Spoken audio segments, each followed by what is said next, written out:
Un día Moisés estaba cuidando el rebaño de Jetro, su suegro, Yetro dicen algunos, que era sacerdote de Madián. Llevó las ovejas hasta el otro extremo del desierto y llegó a Horeb, la montaña de Dios. Estando allí, el ángel del Señor se le apareció entre las llamas de una zarza ardiente. Moisés notó que la zarza estaba envuelta en llamas, pero no se consumía. Así que pensó, qué increíble, voy a ver por qué no se consume la zarza. Cuando el Señor vio que Moisés se acercaba a mirar, lo llamó desde la zarza. Moisés, Moisés. Aquí me tienes, respondió. No te acerques más, le dijo Dios. Quítate las sandalias porque estás pisando tierra santa. Yo soy el Dios de tu padre, soy el Dios de Abraham, de Isaac y de Jacob. Al oír esto, Moisés se cubrió el rostro, pues tuvo miedo de mirar a Dios. Pero el Señor siguió diciendo, ciertamente he visto la opresión que sufre mi pueblo en Egipto. Los he escuchado quejarse de sus capataces y conozco bien sus penurias. Así que he descendido para librarlos del poder de los egipcios y sacarlos de ese país, para llevarlos a una tierra buena y espaciosa, tierra donde abundan la leche y la miel. Me refiero al país de los cananeos, hititas, amorreos, fereceos, heveos y jebuseos. Han llegado a mis oídos los gritos desesperados de los israelitas y he visto también cómo los oprimen los egipcios. Así que disponte a partir. Voy a enviarte al faraón para que saques de Egipto a los israelitas, que son mi pueblo. Pero Moisés le dijo a Dios, ¿y quién soy yo para presentarme delante de faraón y sacar de Egipto a los israelitas? Yo estaré contigo, le respondió Dios, y te voy a dar una señal de que soy yo quien te envía. Cuando hayas sacado de Egipto a mi pueblo, todos ustedes me rendirán culto en esta montaña. Pero Moisés insistió. Supongamos que me presento ante los israelitas y les digo, el Dios de sus antepasados me ha enviado a ustedes. ¿Qué les respondo si me preguntan, ¿y cómo se llama? Yo soy el que soy, respondió Dios a Moisés. Y esto es lo que tienes que decirle a los israelitas. Yo soy, me ha enviado a ustedes. Escuchaba por ahí que estuve viendo algunos videos, investigando al respecto, y decían que las pronunciaciones que tenemos el día de hoy del nombre de Dios realmente no son exactas. Porque cuando esto se escribió, no había vocales. Entonces se le pusieron las vocales, y por eso es que hoy en día tenemos el nombre de Dios, el nombre conocido como Jehová, lo mencionan algunos, como Yahweh, Yahvé, y tiene que ver con las letras que se le agregaron. Algunos rabinos señalan que el nombre de Dios tiene que ver con la respiración, que suena más o menos como, ¿sí? Así.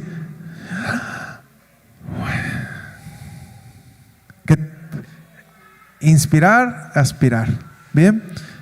Algunos señalan que tiene que ver con eso. Y revisaremos algunas escrituras. Mateo 16, 13 al 19. Mateo capítulo 16, versículo 13 al versículo 19. Dice, cuando llegó a la región de Cesarea de Filipo, Jesús preguntó a sus discípulos, ¿quién dice la gente que es el Hijo del Hombre? Le respondieron, unos dicen que es Juan el Bautista, otros que Elías y otros que Jeremías o uno de los profetas. ¿Y ustedes quién dicen que soy yo? Tú eres el Cristo, el Hijo del Dios viviente, afirmó Simón Pedro. Dichoso tú, Simón, hijo de Jonás, le dijo Jesús, porque eso no te lo reveló ningún mortal, sino mi Padre que está en el cielo. Yo te digo que tú eres Pedro, y sobre esta piedra edificaré mi iglesia, y las puertas del reino de la muerte no prevalecerán contra ella.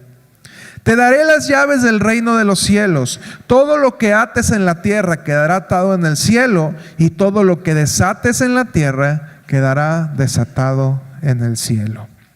Jueces, capítulo 13, versículo 2 al 18. Yo les advertí que íbamos a revisar algunas escrituras, ¿va? Libro de Jueces, capítulo 13, versículo 2 al 18.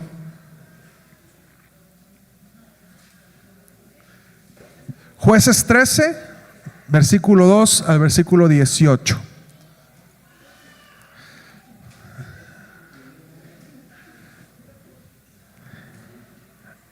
Dice: y había un hombre de Sora, de la tribu de Dan, Sora o Sora, algunos lo mencionan, el cual se llamaba Manoa, y su mujer era estéril y nunca había tenido hijos. A esta mujer se le apareció el ángel de Jehová y le dijo: he aquí que tú eres estéril y nunca has tenido hijos, pero concebirás y darás a luz un hijo. Ahora pues, no bebas vino ni sidra, ni comas cosa inmunda, pues he aquí que concebirás y darás a luz un hijo, y navaja no pasará sobre su cabeza, porque el niño será nazareo a Dios desde su nacimiento, y él comenzará a salvar a Israel de mano de los filisteos. Y la mujer vino y se lo contó a su marido diciendo: un varón de Dios vino a mí, cuyo aspecto era como el aspecto de un ángel de Dios, temible en gran manera. Y no le pregunté de dónde ni quién era, ni tampoco él me dijo su nombre. Y me dijo: he aquí que tú concebirás y darás a luz un hijo. Por tanto, ahora no bebas vino, ni sidra, ni comas cosa inmunda, porque este niño será nazareo a Dios desde su nacimiento hasta el día de su muerte. Entonces Manoa oró a Jehová y dijo: Señor mío, yo te ruego que aquel varón que enviaste vuelva ahora a venir a nosotros y nos enseñe lo que hayamos de hacer con el niño que ha de nacer. Y Dios oyó la voz de Manoa, y el ángel de Dios volvió otra vez a la mujer, estando ella en el campo, mas su marido Manoa no estaba con ella. Y la mujer corrió prontamente a avisarle a su marido, diciéndole: mira que se me ha aparecido aquel varón que vino a mí el otro día. Y se levantó Manoa y siguió a su mujer, y vino al varón y le dijo: ¿eres tú aquel varón que habló a la mujer? Y él le dijo: ¿Quién? Ponga atención en eso. Entonces Manoa dijo: cuando tus palabras se cumplan, ¿cómo debe de ser la manera de vivir del niño? ¿Y qué debemos de hacer con él? Y el ángel de Jehová respondió a Manoa: la mujer se guardará de todas las cosas que yo le dije. No tomará nada que proceda de la vid, no beberá vino ni sidra, y no comerá cosa inmunda. Guardará todo lo que le mandé. Entonces Manoa dijo al ángel de Jehová: te ruego nos permitas detenerte y te prepararemos un cabrito. Y el ángel de Jehová respondió a Manoa: aunque me detengas, no comeré tu pan, mas si quieres hacer holocausto, ofrécelo a Jehová. Y no sabía Manoa que aquel fuese ángel de Jehová. Entonces dijo Manoa al ángel de Jehová: ¿cuál es tu nombre, para que cuando se cumpla tu palabra te honremos? Y el ángel respondió: ¿por qué preguntas mi nombre, que es admirable?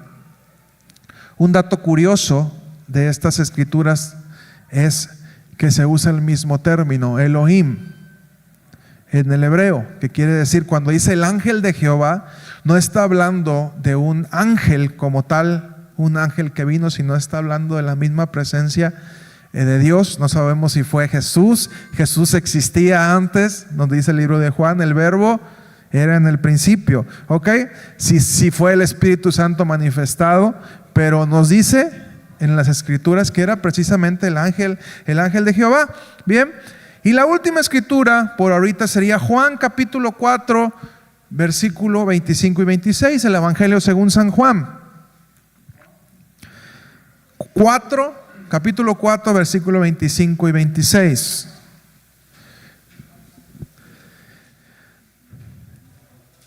Jesús, hablando con la mujer samaritana, dice: sé que viene el Mesías, al que llaman el Cristo. Respondió la mujer: cuando Él venga nos explicará todas las cosas. ¿Y qué le responde Jesús? Ese yo soy. ¿Ese qué? El que habla contigo, le dijo Jesús. Cada vez que vemos ese yo soy, aunque las nuevas traducciones lo invierten por soy yo, que a final de cuentas el orden de los factores no altera el producto, estamos frente al cumplimiento de una profecía y frente a la manifestación del poder de Dios.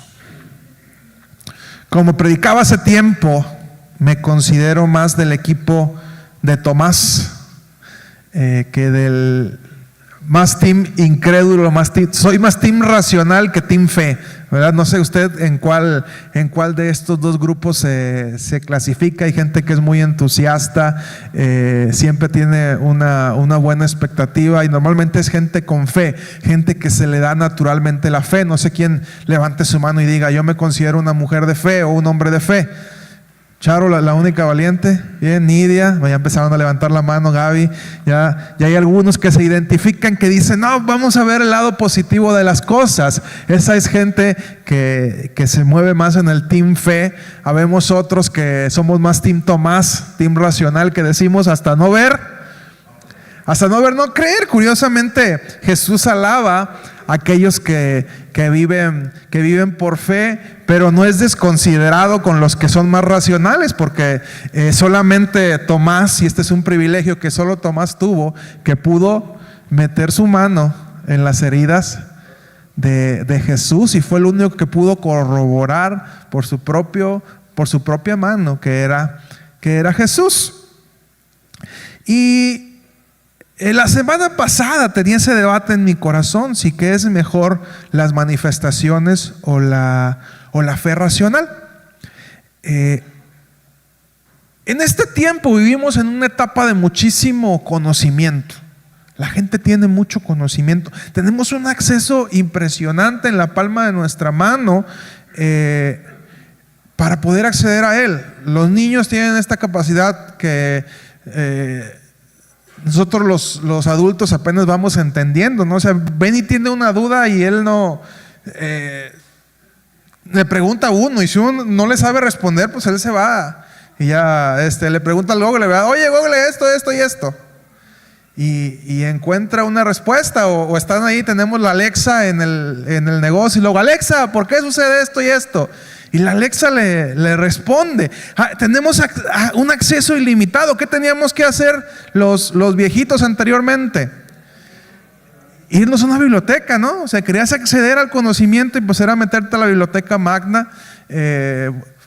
Aquí que creo que en Nayarit es la biblioteca más grande que tenemos. Irte a estar investigando título por título. Recuerdo, para hacer mi Ceneval, cuando salí de la escuela, me metí 3 meses a la biblioteca magna.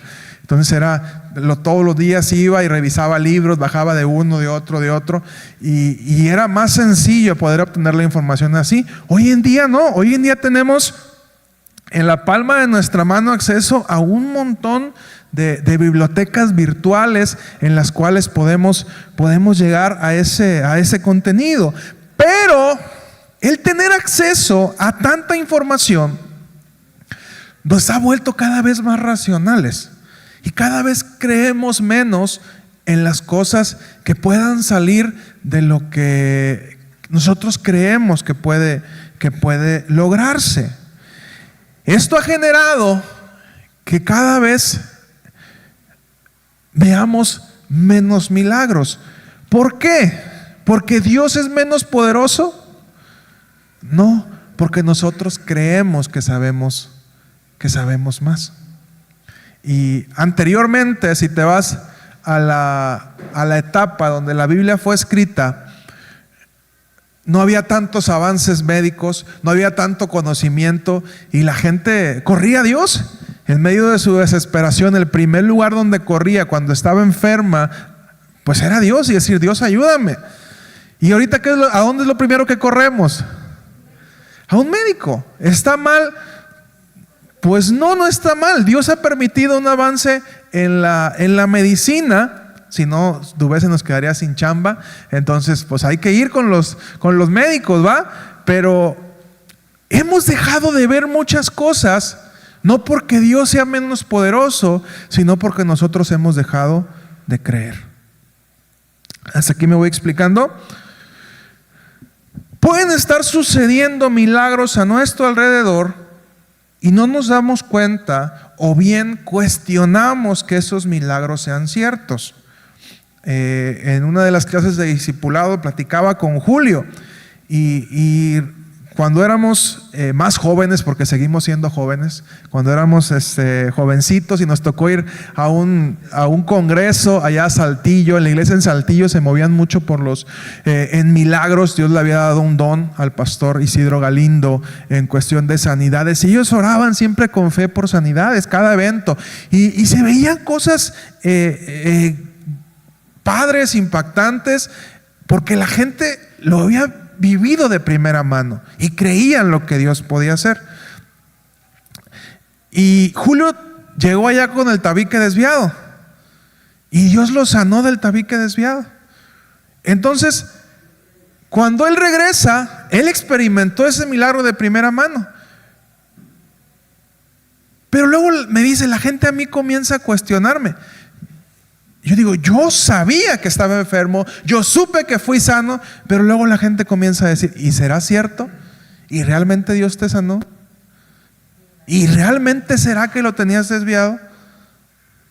Y recuerdo que en esa ocasión pasaron los testimonios y ahí iba Julio enfrente y traía roto el tenis, la suela abajo traía un hoyo, entonces oran por él, se cae y quedó con el tenis roto. Abajo fue parte de lo chusco del evento, pero él recibió un milagro de sanidad ese día en su vida. Él tenía problemas en cuestión de respiración, él se vino y sin ningún problema en su nariz.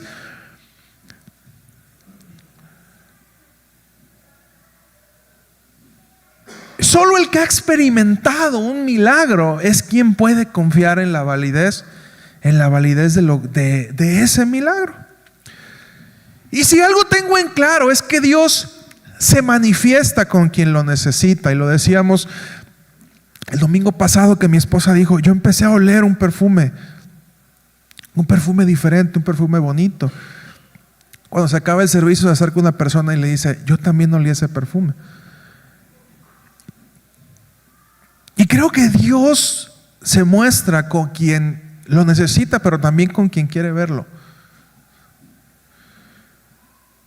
A veces quisiéramos que Dios se apareciera cuando nosotros queremos, que Dios fuera como nuestro mago, que frotamos la lámpara y se aparece, ¿verdad? O que fuera como el de las esferas del dragón, que las juntamos y aparece y le podemos pedir lo que nosotros querramos y nos lo va a conceder. Y en el colectivo general quisiéramos que fuera así, pero Dios no lo hace de esa manera, y quizá eso es lo que más nos frustra. Recuerdo una vez escuchar al pastor Cash Luna que dice, Dios me usa a mí para dar milagros, pero nunca me ha sanado a mí. Cuando me enfermo yo le digo, Señor, con la misma fe con que sanas a otras personas, sáname a mí. ¿Y qué crees? No pasa nada. Y dice, de repente es frustrante, pero en esos momentos Dios nos enseña que Él no es el vago que nos va a resolver todas nuestras cosas cuando nosotros querramos y como nosotros querramos. Tenemos un registro de muchos milagros que Jesús hizo. Tenemos un registro, no tenemos un registro de otros muchos milagros que Jesús hizo, pero también dentro de esa gente muchos no fueron sanados. Seguramente hubo mucha gente que llegó con necesidad y se fue decepcionada porque era tanta gente. Imagínate Jesús solo atender a miles de personas que venían enfermas. Estaba limitado un cuerpo humano, no podía atenderlos a todos. ¿Cuánta gente de ahí realmente se fue decepcionada? ¿Y cuántos de esos a lo mejor fueron los que gritaron, sí, crucifícalo, no me dio mi milagro, crucifícalo? No nos podemos a pensar realmente en eso. Y la pregunta viene: ¿qué nos hace falta para ver más manifestaciones de parte de Dios? Porque leemos lo que Dios hizo y decimos: Señor, ¿por qué no sigue ocurriendo lo mismo en estos tiempos? ¿Cuántos quisieran ver resucitar un muerto? Nadie, santo Dios, no, pues entonces me equivoqué de palabra. ¿Cuántos quisieran ver resucitar un muerto? ¿Ok? ¿Qué necesitamos para ver resucitar un muerto? Un muerto, ¿no? Inicialmente un muerto. ¿Y cuántos quisieran que el muerto fuera en su familia? Sí, ¿no? Bueno, pero pues ya no vas a ir a orar por él, ¿o sí? ¿Bien? Que se muera otro, dice. Esa es la parte que no nos gusta, ¿bien?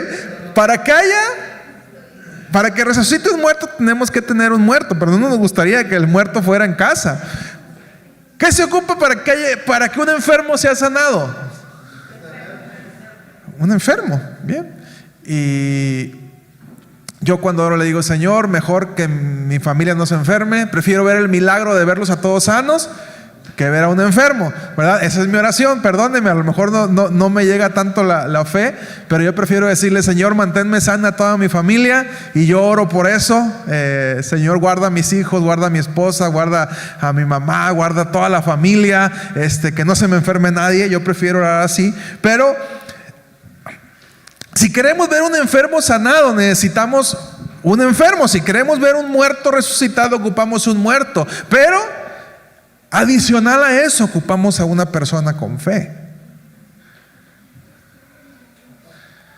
Y creo que es el ingrediente más difícil de conseguir, ¿no? Porque un muerto está más fácil, un enfermo pues mucho más sencillo, pero encontrar una persona con fe es donde la cosa se comienza a complicar. ¿Y qué es la fe? Como lo decíamos en la predicación anterior acerca de la paz, la persona que tiene paz no es por un estado, por una situación, por lo que está pasando en su vida, sino la persona que tiene paz es aquella que sabe en quién confía. Lo mismo sucede con una persona de fe. Una persona de fe es alguien que sabe en quién confía.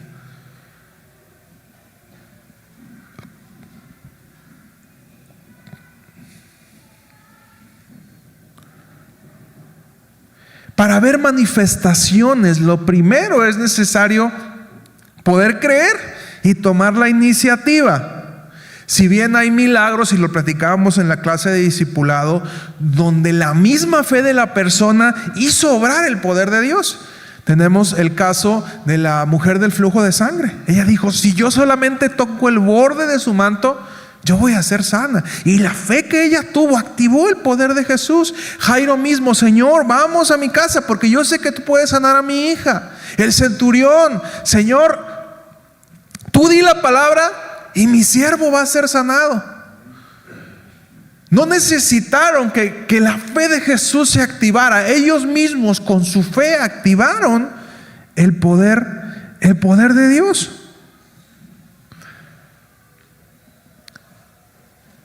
Pero realmente, quizá el paso inicial para poder ver los muertos resucitar, los enfermos sanar, pues es alguien que se anime a estar orando, ¿no? Que diga: bueno, está un enfermo, pues oro por ti. Y la Biblia nos enseña que oremos, y realmente ni eso hacemos ya. Y queremos ver manifestaciones de parte de Dios, pero no estamos dispuestos ni a tener fe. Y la fe activa el decir: pues voy a orar. Y a lo mejor si oras por 30, Dios sana a uno. Pero si no oras por nadie, pues no vas a ver a nadie que sane, ¿no? Es una cuestión demasiado práctica. Y te haría esta pregunta: ¿cuántos en algún momento de su vida han experimentado un milagro de salud de parte de Dios?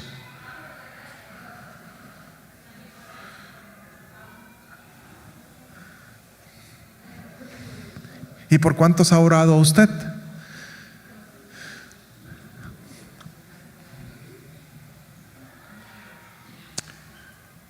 sabes, aún con todo esto, podemos ver en los evangelios que muchas de las personas que recibieron un milagro de parte de Dios ni siquiera fueron agradecidos.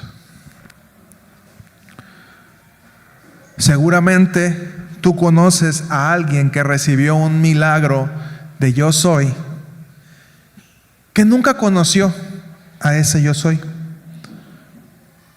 ¿Me explico hasta aquí? Seguramente tú conoces a alguien en el cual Dios sobró en su corazón y tú dices, wow, lo que Dios hizo en su vida. Pero solamente recibió el milagro, pero nunca conoció al que le dio el milagro. Si me preguntas si yo quiero ver manifestaciones, claro que quiero hacerlo, pero me interesa mucho más que las personas puedan conocer a yo soy, que puedan conocer a Jesús, Yeshua, como sería el original. Recuerdo que una vez un conocido que es judío mesiánico me dijo, no le digas Jesús, dile Yeshua. Y yo no tengo conflicto con eso. O sea, yo sé que Dios nos escucha como le digas amigo, pero me decía su nombre es ese. O sea, su nombre no cambia. Así como tú te llamas Paco aquí, Paco en Estados Unidos y Paco en África y Paco donde sea, Él se sigue llamando de la misma manera. Y como lo leímos, Él nos hizo saber, lo leímos en 2 espacios, Él nos hizo saber que Él mismo era la manifestación de Dios en un cuerpo.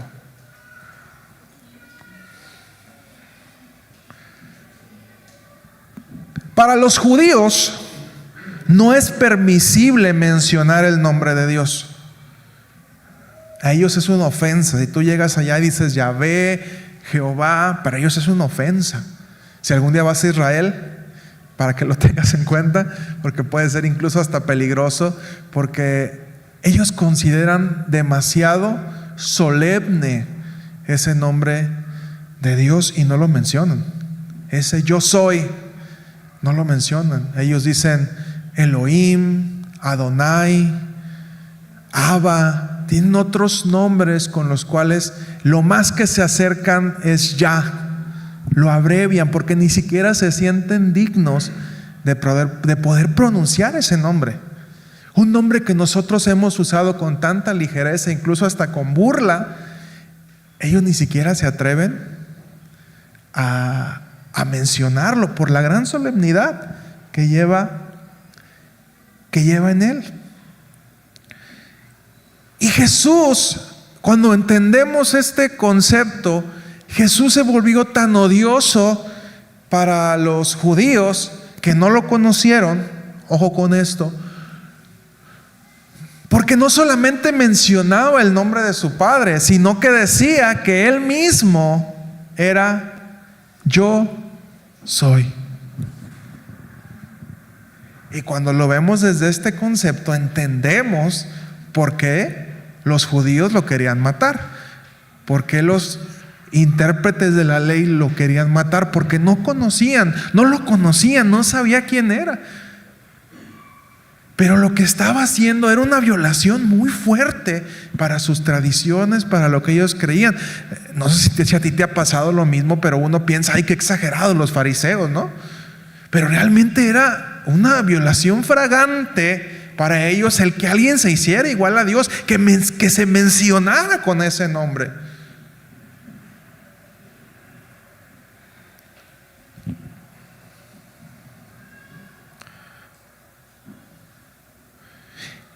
Y el camino para poder ver las manifestaciones de yo soy definitivamente vendrán a medida que conozcamos a yo soy. Tú vas a tener fe en el momento en el que tú conozcas quién es Dios. Orar por manifestaciones sin fe es una oración estéril. Si usted ora por, ay, sí, En el nombre de Jesús, el que predica Pablo, oro por ti. Como decían en los tiempos bíblicos. Si no tenemos ese conocimiento, incluso nos encontramos alguna cita donde un espíritu le dice: yo conozco a Jesús, yo conozco a Pablo, pero a ti no te conozco. Y quedó avergonzado la persona que estaba haciendo la liberación, porque realmente no conocía a Yo Soy. Si en algo tendríamos que esforzarnos es en conocerlo cada día más. Y una vez que lo conocemos, no solo tendremos paz, sino tendremos fe, y entonces tendremos valor para ver las manifestaciones de su presencia. La mayoría de nosotros nos enfocamos en conocer de Él, conocer acerca de Él, pero poca gente en estos días está interesado en conocerlo a Él. Y hay una gran diferencia entre el de Él y a Él.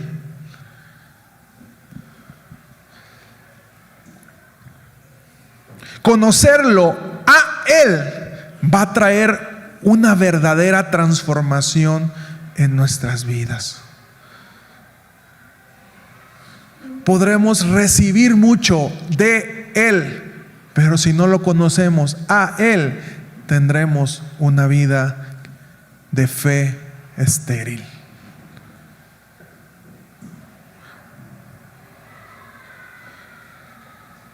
Yo soy nos habla de que Él no es temporal.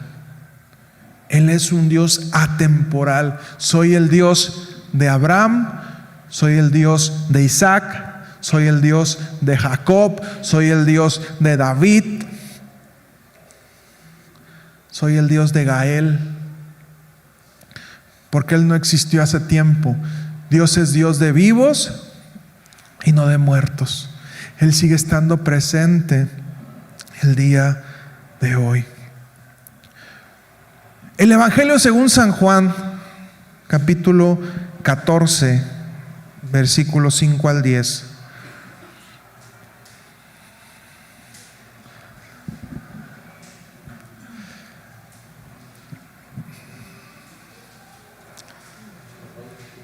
Dice: dijo entonces Tomás: Señor, no sabemos a dónde vas, así que ¿cómo podemos conocer el camino? Responde Jesús: yo soy el camino, la verdad y la vida. Nadie llega al Padre si no es por mí. Si ustedes realmente me conocieran, conocerían también a mi Padre. Y ya desde este momento lo conocen y lo han visto. Señor, dijo Felipe, muéstranos al Padre y con eso nos basta. Pero Felipe, tanto tiempo ya entre ustedes y todavía no me conoces. El que me ha visto a mí, ha visto al Padre. ¿Cómo puedes decirme, muéstranos al Padre? ¿Acaso no crees que yo estoy en el Padre y el Padre está en mí? Las palabras que yo les comunico no las hablo como cosa mía, sino que es el Padre que está en mí el que realiza estas obras. ¿Sabes? El cuerpo de Cristo estamos tan preocupados esperando la segunda venida del Señor, que nos olvidamos que Él ya está entre nosotros. Los judíos siguen esperando la llegada del Mesías. No se dieron cuenta que llegó y se fue. Y nosotros decimos: ay, sí, los judíos, crucifíquenlos, ay. Pero estamos iguales.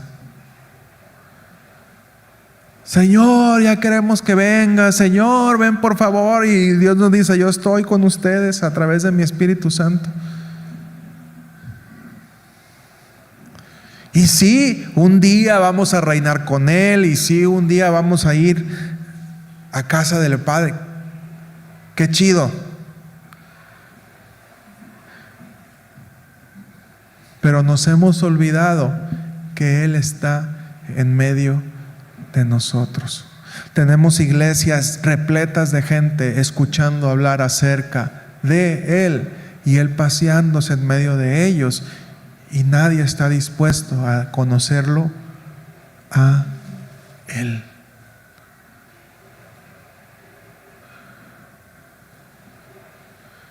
Y yo siempre he creído que a las personas que Jesús se va a llevar no son a las que se portaron bien. Es el Evangelio según San Miedo. Si no te portas bien, te vas a ir al infierno. Si no te portas bien, si no haces las cosas correctas, si no eres santo. ¿Quién se porta bien? ¿Quién es santo? Y el que diga que es santo ya pecó, y por no ser humilde, ¿verdad?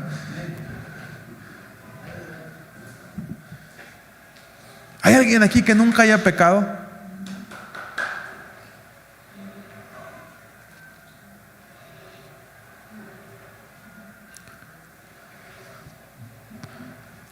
Y siempre yo he creído que a las personas que Jesús se va a llevar con Él son a las personas que lo conocen ahora.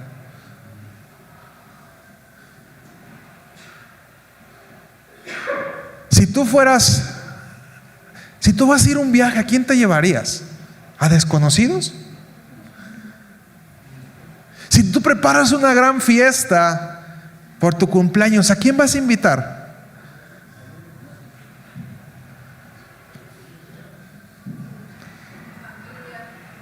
¿A quién, Ale? A tus conocidos, a tus amigos, a la gente que amas. O invitarías, ay, pues quien pase. Ay, pues, hey, ¿quieres entrar a mi fiesta? Tú vas a invitar a la gente que amas, a la gente que conoces, a los que son tus amigos. Incluso cuántas veces para nuestras fiestas omitimos a la familia e incluimos a los amigos. ¿O no es cierto? La tía fulana, ay no, esa tía fulana es re chismosa, no la invitamos, ¿verdad? Sin embargo, hay gente que es tan cercana a nosotros que la hacemos parte de nuestra vida. Y el día que celebramos algo especial, esa persona definitivamente va a estar a nuestro lado. ¿Quiénes se van a ir a reinar con Jesús? Los que lo conocen a Él. Así es de que de verdad, hermano, deje de estar preocupado por cuándo va a venir Jesús.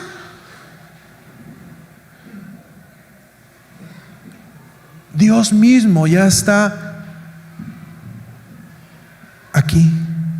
Disfrútelo aquí, disfrútelo ahora.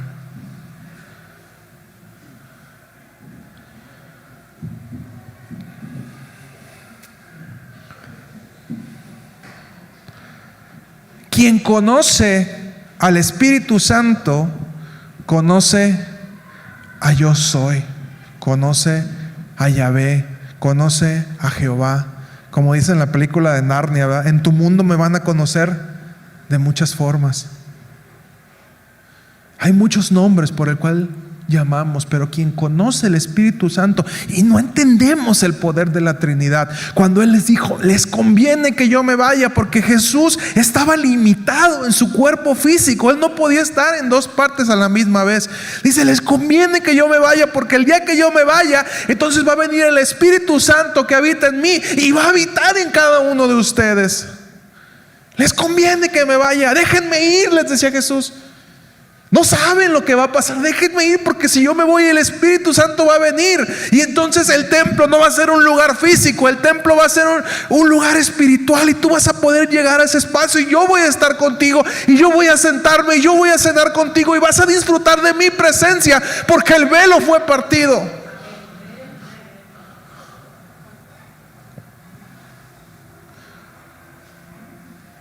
El que conoce el Espíritu Santo, conoce a Jesús.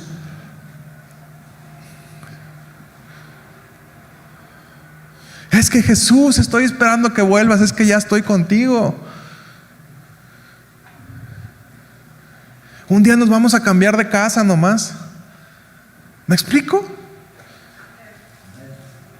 Un día nos vamos a ir a vivir juntos a un lugar nada más, pero yo ya estoy en medio de ti.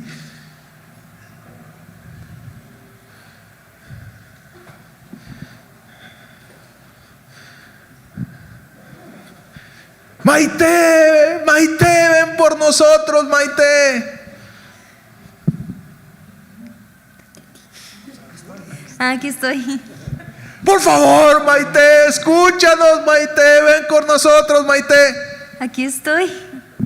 No te sentimos, Maite, no te sentimos, ¿dónde estás?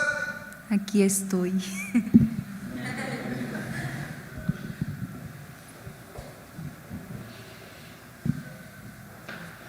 ¿Cuántas veces estamos así, no?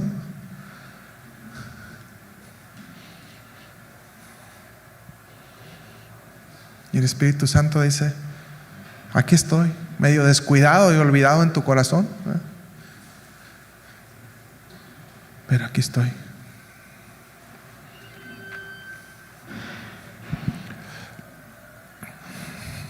Juan, el Evangelio según San Juan, capítulo 1, versículos 11 y 12, dice, búsquelo por favor.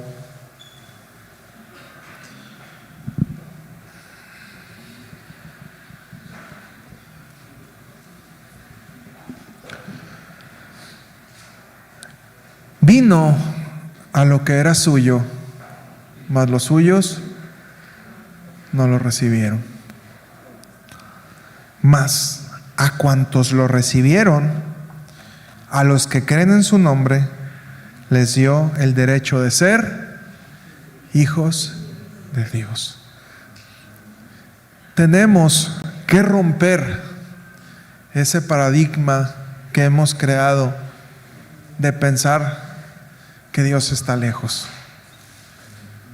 Un día vamos a estar con Dios. Un día vamos a conocer al Padre. Y Jesús nos responde como a Felipe: hace tanto tiempo que estoy con ustedes, Gael, y no me conocen. El que conoce a mí, me conoce al Padre. Y si lo dijo Jesús, lo puede decir el Espíritu Santo. El que me conoce a mí, puede conocer al Padre. Hace tanto tiempo. Y cuando yo escuchaba esta palabra, decía: Dios, perdónanos. Hace tanto tiempo que estoy con ustedes y no me conocen.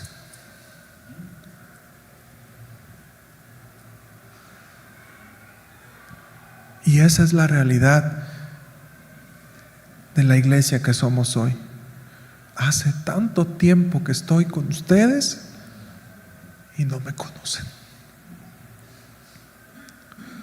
Hace tanto tiempo que hablan de mí y no me conocen. Hace tanto tiempo que me cantan, que me adoran y no me conocen.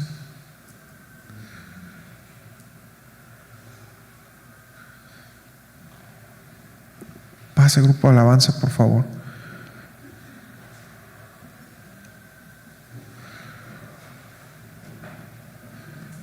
Queremos ver tantos milagros en nuestra vida, queremos ver tantas cosas